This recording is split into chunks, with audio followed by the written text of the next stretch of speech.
Terve inimpõlv on valitsus ja vaba turg meelitanud inimesi lahkuma oma kodukohast ja kolima suurlinna. Meile on sisendatud, et see on paratamatus, kuid ometi pole keegi isegi tõsiseltvõetavalt proovinud seda protsessi pöörata. Aga teistmoodi tulevik on võimalik. Lähiaastatel saab Eesti euroraha rohkem kui kunagi varem. See on hea uudis.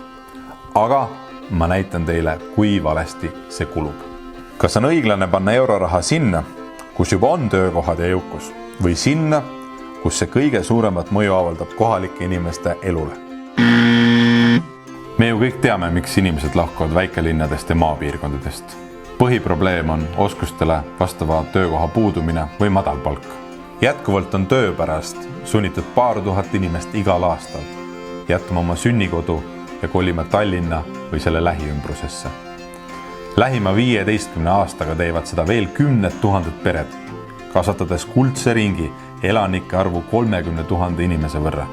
See on rohkem kui Võru, Rakvere ja Paide linnatäis rahvast kokku.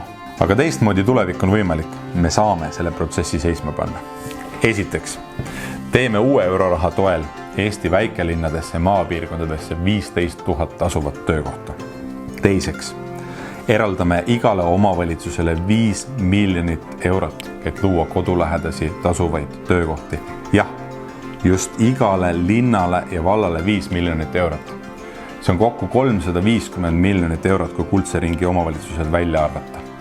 See on 4,4% kogu Eesti euroraha potist ja umbes sama palju, kui Tallinnale antakse uue haiglahoone ehitamiseks raha. Kui eurorahale peavad samadel tingimustel projektitaotlustega konkureerima Tallinna ettevõtte, kellel on raha ja teadmiste ressurssi rohkem ning Ääremaa ettevõtte, siis kahjuks koondub raha rohkem Tallinnasse. Tõmbame ääremaastumisele pidurit. Aita meil suunata euroraha Tallinnast välja, et luua 15 000 tasuvat kodulähedast töökohta Eesti väikelinnadesse ja maapiirkondadesse. Jaga seda üleskutset ja paku välja, mida sinu kodukohas 5 miljoniga teha tuleks, et olemasolevatel töökohtadel palk tõuseks ja uusi töökohti juurde tekiks.